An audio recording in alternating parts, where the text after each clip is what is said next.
Hello students, good morning.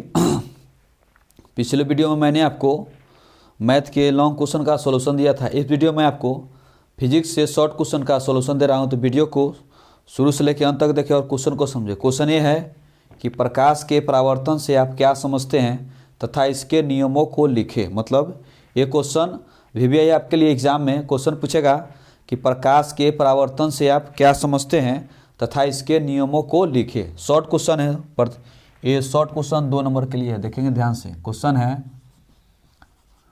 प्रकाश के परावर्तन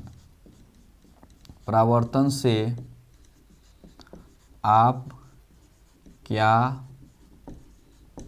समझते हैं तथा इसके नियमों को लिखें।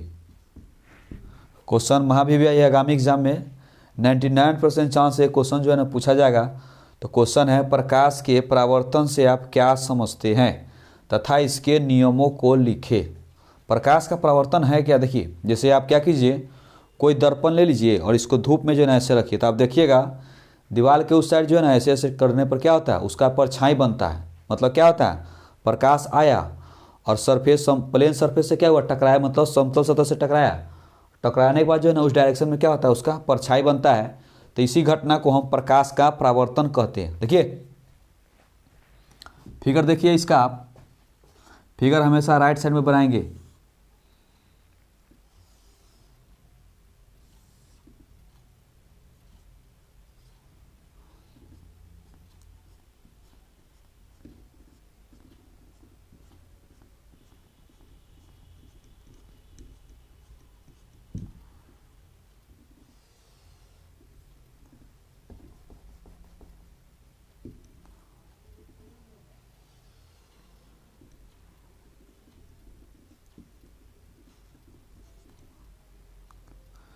ये देखिए वायु होता है, वायु कहते हैं विरल माध्यम,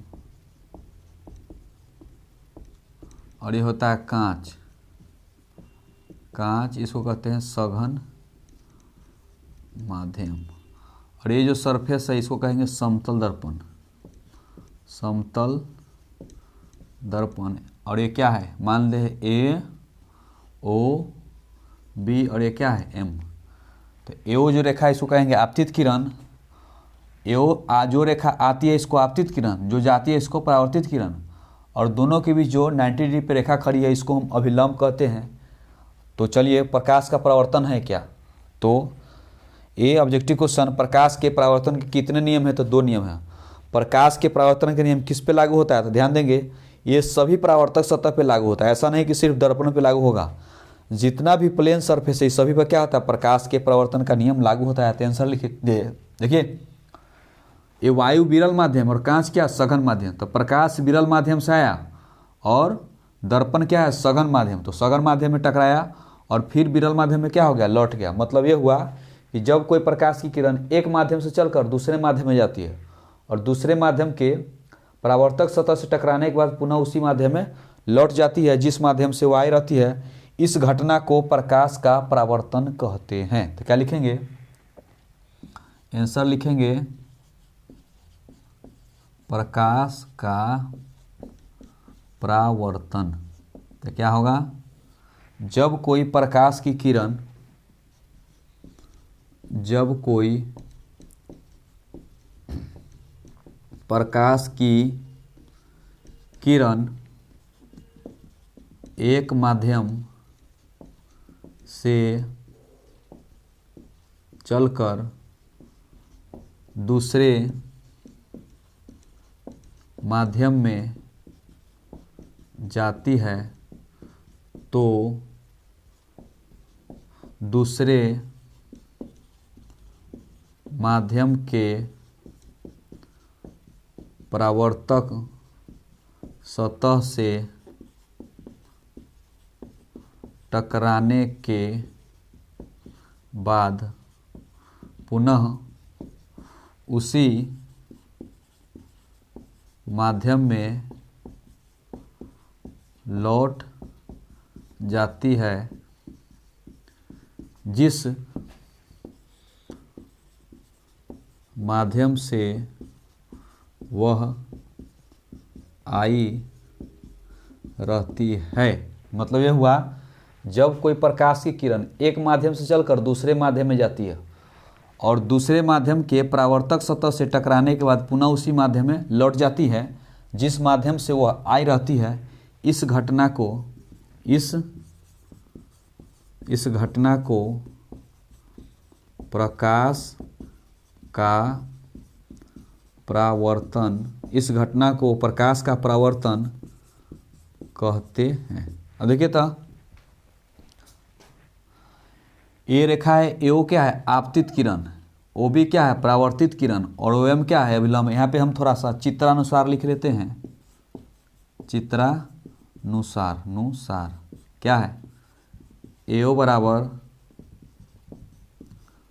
आपतित किरण, ओ बी बराबर परावर्तित किरण, ओ एम क्या है, ओ एम बराबर अभिलंब। देखिए ए ओ एम, कोण ए ओ एम बराबर आपतन कोण। देखिए बी ओ एम, कोण बी ओ एम बराबर परावर्तन कोण। नाम दे दीजिए, एम नहीं, एम तो दे दिए, पी क्यू, तो लिख देंगे पी क्यू बराबर समतल दर्पण। हम क्या देखें कि एओ क्या है, आपतित किरण, ओ बी क्या है, परावर्तित किरण, और ओ एम क्या है, विलंब है। तो ये तीनों क्या है, एक ही सतह पे, मतलब लिखेंगे परावर्तन का नियम। परावर्तन का नियम क्या क्या है, तो आपतित किरण, परावर्तित किरण, आपतित किरण, परावर्तित किरण और आपतन बिंदु पर डाला गया अभिलंब। मतलब आने वाली रेखा, जाने वाली रेखा और दोनों रेखा के बीच में जो 90 डिग्री पे, तीनों क्या एक ही तल पे। तो लिखेंगे नियम फर्स्ट, आपतित किरण कौमा परावर्तित किरण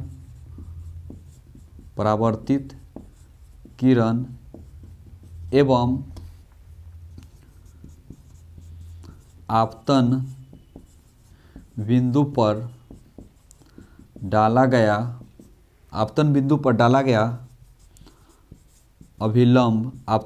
डाला गया अभिलंब, तीनों एक ही तल में होता है। मतलब क्या है, तीनों क्या है, एक ही पॉइंट पे है।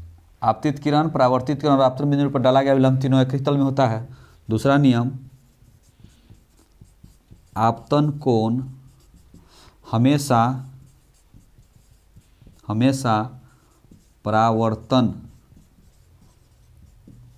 कोण के बराबर होता है, अर्थात कोण आई बराबर कोण आर। मतलब ये हुआ कि प्रकाश जो है ना, जितने डिग्री पे आती है उतने ही डिग्री पे क्या होती है, लौट जाती है। तो मतलब आपतन कोण हमेशा परावर्तन कोण का क्या होता है। एक क्वेश्चन महावीवीआई है, टेस्ट के एग्जाम में एक क्वेश्चन नहीं पूछा गया था, तो फाइनल एग्जाम में 99% केस में ये क्वेश्चन इस साल क्या किया जाएगा, पूछा जाएगा। तो वीडियो को आप क्या करें, लाइन बाय लाइन बारीक से देखें और क्वेश्चन को लिखें और याद करने की कोशिश करें। वीडियो देखने के लिए आपका बहुत बहुत धन्यवाद। अगर आपको वीडियो अच्छा लगे तो लाइक, शेयर और कमेंट करना ना भूलें और सब्सक्राइब भी करें चैनल को। अगले वीडियो में आपको अगले वीवीआई क्वेश्चन का सॉल्यूशन दिखाऊंगा। थैंक्स, धन्यवाद।